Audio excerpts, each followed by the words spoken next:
You hear a lot in the news about the upcoming electric truck revolution, but what you don't hear enough about is the logistical hurdles that are involved with things, such as how to keep them charged or how the electric grid will incorporate their use. Well, folks, today is our lucky day as we're going to do a deep dive into recent electric truck infrastructure breakthroughs and, by the way, battle common misperceptions in this episode of Loaded and Rolling.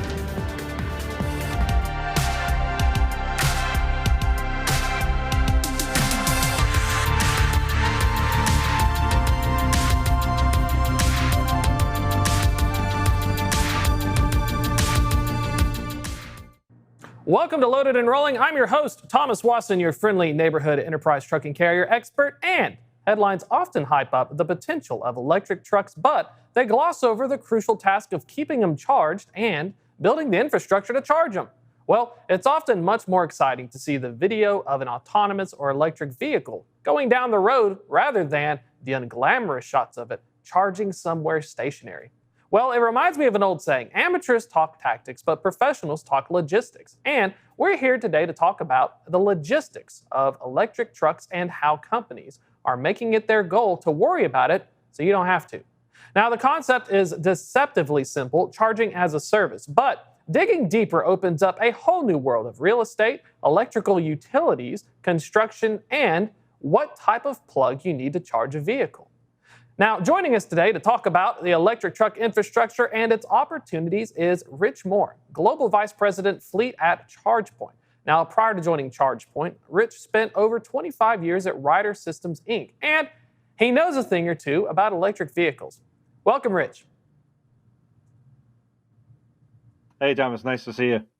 Happy to have you on, and just super excited. He had you at the Chargepoint seminar, wanted to bring you on Loaded and Rolling for folks because there's a lot going on in this segment. And something that really interested me was how interested are fleets in this. And so if we're talking on like a scale of 1 to 10, is everyone like super hyped or are there any kind of differences?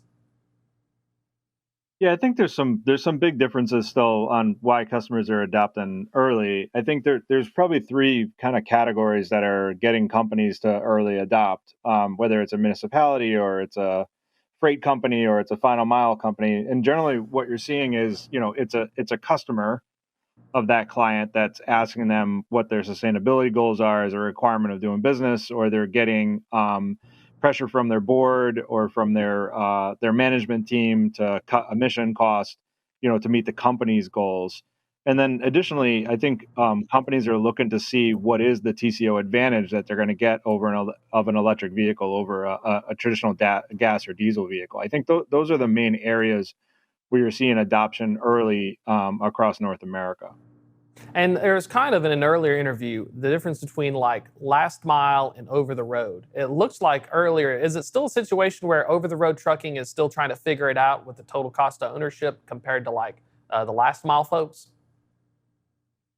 Yeah, I think, the nice thing about last mile folks is the routes are fairly fixed in the aspect that they always return the home each night. So, though the route might not be fixed, every single stop along the way, I think the consistent thing about last mile is, generally you're going to fuel when you come back to the depot and you're going to return to the depot every night. So it makes balancing power and energy and frankly having access to charging much easier than over the road. Over the road, eventually you'll see some applications over the road that'll go electric. I think more of that middle mile and last mile, you'll see a much greater increase in EV adoption for the next, 5-10 years. And then you'll start seeing applications that make sense over the road. But it's got to make sense from a weight standpoint and from a cost of fuel and access to fuel standpoint over the road. So, you're seeing announcements of a number of OEMs, participating in heavy duty fueling networks, off highway. There's certainly going to be a place for that where it makes sense, where there's port and then there's business park applications, in heavy urban areas.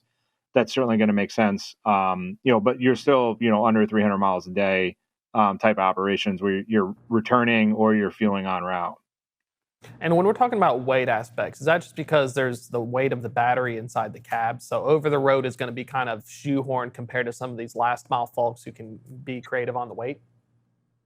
Yeah, because you'll see vehicles, especially electric vehicles that, inherently a little bit heavier because of the batteries. So the heavier loads tend to wait out before they cube out, in that type of scenario. So, lighter loads obviously are better. They're gentler on range and every other aspect of transportation, and that applies to the diesel world too. But because of the Class 8 vehicles, being at 80,000 pounds, and then you get a 10,000 pound exemption, for EVSE in most of the U.S., I believe.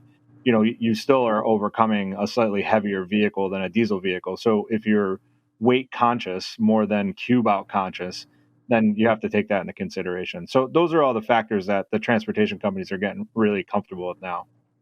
And like trying to test it, I got to speak with the folks at Covenant with the new Nikola electric truck, and they're trying to test out some of that. They told us the total cost of ownership, it's already like in a situation where it looks like you can save money compared to diesel costs with fuel costs. Is that something where are you just, when they're calculating total cost of ownership, is it straight a 1-to-1, I'm saving on fuel, or do these guys look into other things like how much it costs to charge it, the electricity costs? Yeah, so we've looked at total cost of ownership for years, obviously in my old position, and you have to take in a number of factors. It's not just the cost of fuel or the cost to acquire the equipment. A lot of it has to come to do with the net vehicle investment you're making, what you think the residual of that vehicle is going to be at the end of its life, what your total cost of ownership is going to be from a maintenance standpoint. What is your total cost per mile to maintain that vehicle, and then on your fuel rates, on costing what the infrastructure costs at your facility, and then plus what your cost of fuel is going to be. So there's a number of inputs that you need to take into consideration.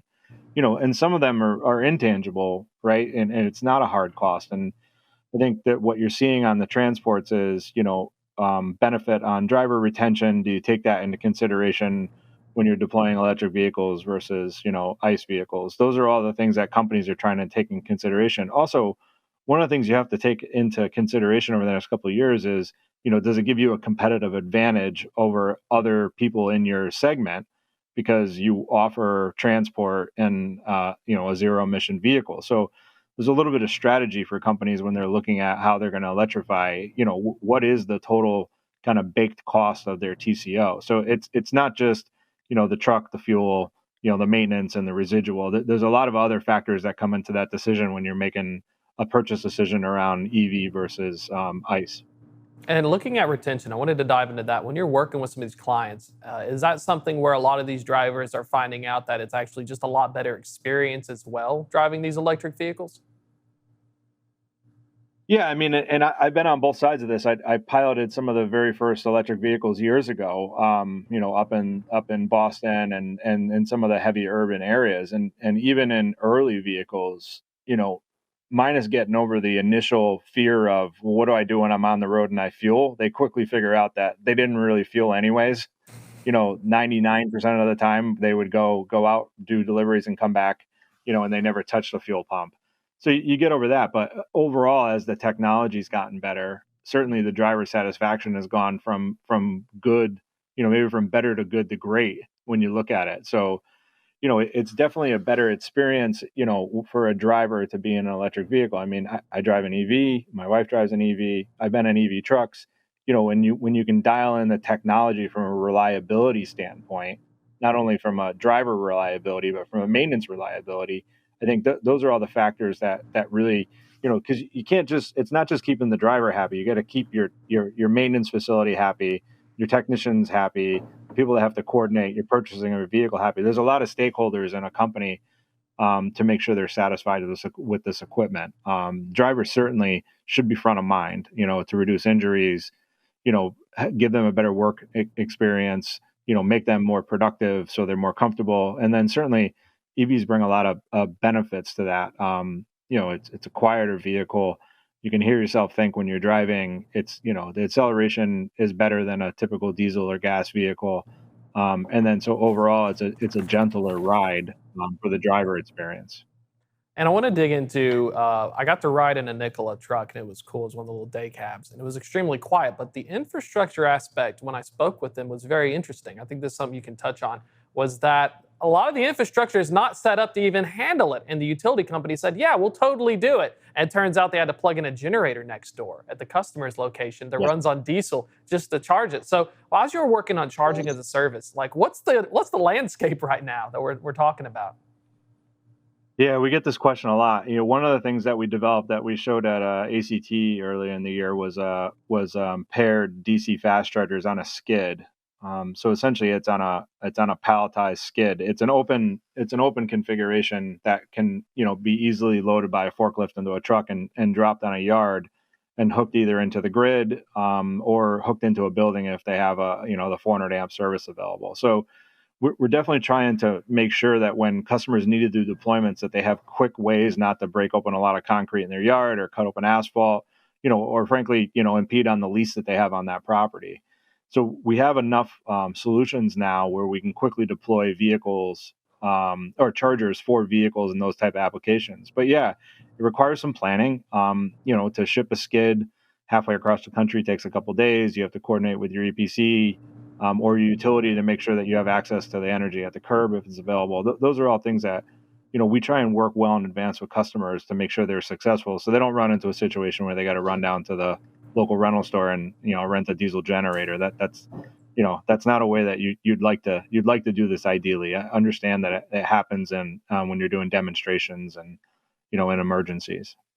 And I'm thinking of 400 amps. So I'm not very familiar with the electricity aspect, but a lot of these warehouses some are like 50, 60 years old. There's a lot of aging infrastructure. Is that something where if I'm trying to start this thing and I own the property, do I got to get with my local utility or do I got to start drilling into stuff? How do you even approach this thing where you say, I really want this at my warehouse, but where do you even start?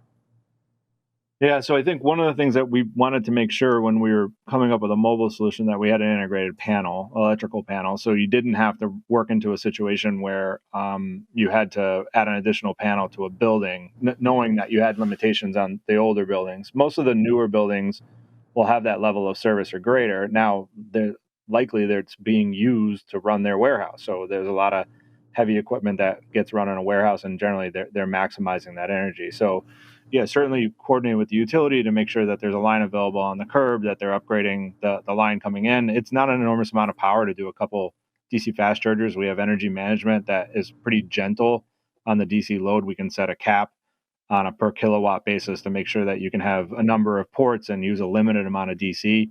So, with software, it does make deployment of DC fairly gentle while you learn how to scale and you coordinate with the utility to scale. And we help with that. Everything from the first time we do a site walk all the way to when we commission the product. And thinking of smart charging, I know some utilities, I actually heard from somebody at California, PG&E said that they're trying to install technology on your AC so that it'll cut it off for 15 minutes and it raises and it turns back on to save power. When you're looking at smart charging for trucks, is that kind of a similar approach where we're going to charge during non-peak hours, or how would you even approach as a utility? Is there a right time to charge? Yeah, so the right time to charge is primarily based on your operation, right? And when the vehicles have dwell time. And then you're taking into consideration what is the energy availability of that site during that dwell time, and what does the state of charge of those vehicles need to be in order to dispatch and do their routes. So those are the main factors that we look at, and then we design the software balance of power around that. And there's a ton of different ways to do it, whether it's a light truck application, a medium, or all the way up to a bus application where we're charging a lot of very big batteries, 400 north of 400 kW batteries that we have to balance. So the balance of power is super important. You want to have the right amount of power for your site to run your operation, but you don't want to use more power than what you need to, faster you need to. Having DC doesn't change versus having AC. Low and slow is always the best way to charge vehicles, AC or DC. And as slow as possible, it's gentlest on the grid, it's gentlest on the vehicles, and it's the cheapest way to charge. Now, knowing that in a DC world, we do have to balance power between vehicles. So the vehicle that needs to be dispatched at 6 a.m. versus the one that has to be dispatched at 9 a.m. does hit its desired state of charge when it's time to dispatch. And that's the work that we do with fleets around integrating their telematics devices into our software. And the designing smart charging in our software offering so it can work throughout AC and DC applications. And looking at as you're working on charging as a service. Is that something where is the goal to be kind of agnostic to whatever you plug into it? Or is there something you have to make adjustments for, like different, I'm assuming different plugins or different makes and models? Is there something where there's maybe some uniformity that's starting to come, or does it make it harder when you're trying to help folks out? No, fairly straightforward. I mean, from a hardware standpoint, we're agnostic. We think our hardware works best with our software. It adds some features that's not available in the market as a whole. But we will support any OCPP 1.6 or greater hardware that's available, throughout North America and Europe, and a number of hardware manufacturers that we brought on, probably more than most.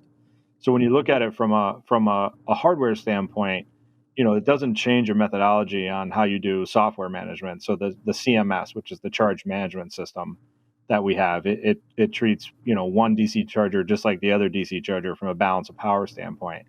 Now, if you want to do some special features like in a retail environment where you're doing waitlisting, or you're doing dynamic pricing, based on time of day, we think that our chargers have the most robust features for that retail environment. But when you take it behind the fence and you're starting to do balance of power and some of the basic power management features, we can run any hardware that a depot has deployed.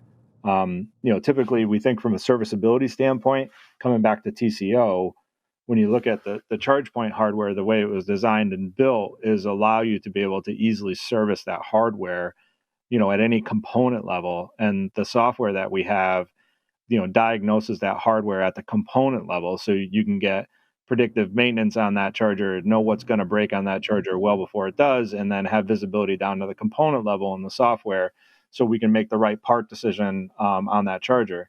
And it also adds a lot of value to customers because they're able to forward stock parts. They're able to, have quick access to O&M partners to be able to fix their chargers on site. So it just adds a lot of value, rather than having to run a mixed fleet of AC or DC solutions. And so that's kind of like the future end state. So I'm assuming if I had a fleet of 50 trucks, I go full electric.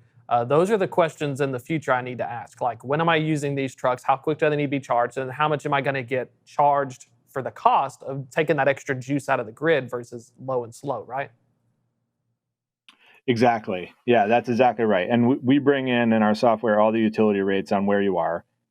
So we bring all that information in from every utility in North America. So you can see the price per kilowatt that's coming in versus what is going out. And obviously, in a retail environment, you're going to charge more than what you're getting from the utility, because you have to recoup your money. But on the fleet side, it's a little different, right? So, on the fleet side, you're really trying to understand when is the right time to charge those vehicles based on your operation, and then optimizing it against the fuel cost, the price per kilowatt on the utility. And you're going to see a mixture of different types of solutions that are come. And we really don't care where the energy comes from per se, because our job at ChargePoint is to make sure that those vehicles are charged at the right rate, at the right rules, that we don't exceed a cap, and that we optimize the energy that's available across those vehicles to hit their desired state of charge. Now, with that said, that doesn't mean that a company with a solar strategy or a battery backup strategy or a microgrid strategy, they are trying to make the best use of their energy available. We support that through our charging software. So if in the afternoon, they have vehicles that return halfway through the day that do need demand to charge and go out and do another route, if that energy needs to come from a microgrid because they have a solar strategy and a microgrid on their facility, that'll come through the charger and be used, rather than straight off the utility. We've had lots of situations like that we work with customers to make sure that we're taking the right energy at the right time, for the right vehicle at the right route. Those are all the things that we have to solve for customers, and they expect us to solve for them. Well, it kind of blows my mind because you think of just fueling up and trucking as it is. It's an effort. It's tedious sometimes, but I wouldn't imagine wanting to be a trucking executive. And here's my terminal. By the way, am I doing the solar this time? Do I have the batteries hanging out behind here? And so that, at least that's kind of the future, is the service part, as you do all this work, and there's actually a very scalable opportunity here because half of trucking's still stuck in the 80s with an Excel spreadsheet, it feels like. Yeah, I think, certainly from a fuel standpoint, where I came from, I think if you look at most of the big transports around North America on the fuel standpoint, because fuel, is fairly stable, but it has a lot of volatility in it if you look at all the cycles over the past 20 years. So the companies that are in transportation have done a really nice job implementing tools around fuel savings, and they do that through a number of methods, right? So a lot of it is around fuel card integration, how they leverage their fuel card programs for on route fuel versus wet hose fuel versus on site fuel. So when you look at some of those integrations with the bigger fuel card companies that the transports rely on, we spent a ton of time and effort trying to integrate with those fuel card companies early. So when a transport does switch over to an electric fleet, when they fuel an electric vehicle, that price per kilowatt going into that vehicle, basically converts straight into their fuel card program. So they'll see a price per kilowatt, just like they'll see a gallon of liquid fuel. And the goal is to not have the transport company have to change any of their systems or operations just because they have an electric vehicle. So all the integrations that they've done with their fuel card company into their ERP and their back end, that all stays the same. So we make sure that everything works exactly like it works right now, the current way they fuel, except now they're returning home and they're plugging in a vehicle. But even on route, so when the drivers on the smaller vehicles, can use on route charging, which there are a lot of smaller vehicles that will use on route. When that driver uses their WEX app or they use their fuel card to tap and pay at that charging station, that transaction is going to go through just like they went at a liquid fueling station. They're going to get the same access control. They're going to get the same reporting by driver. We've tried to make this as easy as possible for companies to transition over. So I think from a technology standpoint, the transports have done a really good job adopting technology to try and make the best out of their fueling situation, whether they have to do it on route or back at the depot. And a quick question about incentives. We hear about in some states with rebates. Recently, the Inflation Reduction Act has some big incentives coming up, I think up to $40,000. Just as a predictive thing, in your opinion, do you think that may help out with some of the folks deciding to try it out as kind of like total cost of ownership? Or do you think we're still moving in this direction regardless of the carrot? Yeah, we're moving in this direction regardless. I think, from an incentive standpoint, companies don't make, long-term buying decisions based on incentives, right? They make long-term buying decisions based on what's right for their operation, their fleet, and their customers. So, sure, will you buy a couple of vehicles because you can easily pilot it in a state? Sure. And if you need, if you're considering R&D and you want to pilot those vehicles in different applications, sure, it helps to adopt. But that's not what's going to tip you over to make a long-term buying decision and convert your fleet from, your current fuel to EV. What's going to tip you over is, how those vehicles are used in your operation. Who are the stakeholders in your company that have, gone along with you to make investments that see the benefit in that? Are your customers recognizing the benefit of that? Your drivers, and then, overall is your P&L, feeling the benefit of EV long term. That's ultimately what the tipping point is. I think, on the heavier applications like transit and school bus, it makes an enormous amount of sense. The incentives that are coming out, because there is a ton of infrastructure and really heavy infrastructure for bus and school bus. So I think you're going to see a good balance of that. But most of the transports in the U.S., they're not making a buying decision based on incentives. It's helping them adopt, but it's not going to help them convert their entire fleet, over a shorter period of time. They're going to do that, based on when their vehicles are coming to the end of their life, into their typical buying pattern of X amount of vehicles they're going to replace per year. Those are the type of decisions that they're going to take into consideration.